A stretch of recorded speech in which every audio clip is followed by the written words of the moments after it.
اعوذ باللہ من الشیطان الرجیم بسم اللہ الرحمن الرحیم قال اللہ تبارک و تعالی فی کلامہ المجید الم نجعل لہ عینین ولسانا وشفتین۔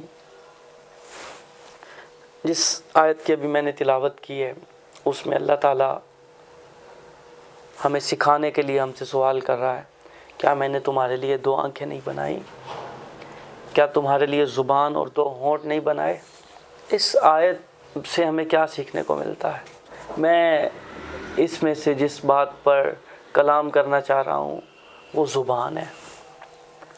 دیکھیں، یوں تو روئے زمین پر بے شمار مخلوقات ہیں، لیکن انسان کو جو دوسری مخلوقات سے ممتاز کر دینے والی چیز ہے، جدا کر دینے والی چیز ہے، اس کا ایک اہم سبب، ایک اہم ذریعہ زبان ہے۔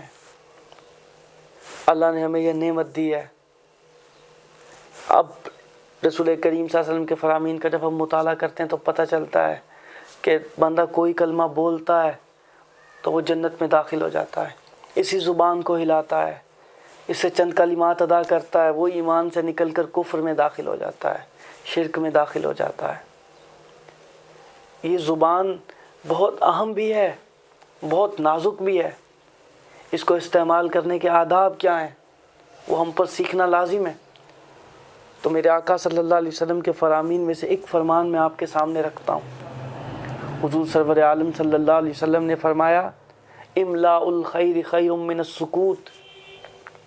اگر اللہ نے آپ کو یہ صلاحیت دی ہے کہ اللہ نے آپ کو خیر کا علم دیا ہے، اللہ نے آپ کو اچھی بات سکھائی ہے، اللہ نے آپ کو وہ شعور دیا ہے کہ جب آپ لوگوں تک اسے کنوے کریں گے تو لوگوں کو اس سے نفع پہنچے گا، فرمایا اگر تم ایسی شخصیت کے مالک ہو جس میں خیر جمع ہے، جس میں لوگوں کے لیے بھلائی جمع ہے، پھر تمہارا گفتگو کرنا، اس زبان کو کھولنا، اس کا استعمال کرنا، اسے چلانا، اس سے لوگوں تک کوئی بات پہنچانا تمہارے لیے خاموشی سے افضل ہے۔ اور معاملہ اگر اس کے برعکس ہے، اور وہ کیا ہے؟ فرمایا والسکوت خیر من املاء الشر۔ اگر آپ کی پرسنالٹی ان چیزوں کی حامل نہیں ہے، اگر آپ ایسے شخص نہیں ہیں، اگر آپ کو یہ یقین نہیں ہے کہ میری زبان غیبت سے بچ جائے گی، چغلی سے بچ جائے گی، بہتان نہیں لگائے گی، افتراء نہیں باندھے گی، اگر آپ کو ان باتوں کا یقین ہے کہ یہ فضول گفتگو نہیں کرے گی، اگر آپ کو یقین ہے تو پھر گفتگو کریں کہ گفتگو کرنا بہتر ہے، اور اگر آپ کو ان باتوں کا یقین نہیں ہے تو پھر خاموش رہنا بات کرنے سے زیادہ افضل ہے، کیونکہ رسول کریم صلی اللہ علیہ وسلم نے فرمایا من صامت نجا، جو خاموش رہا اس نے نجات پائی۔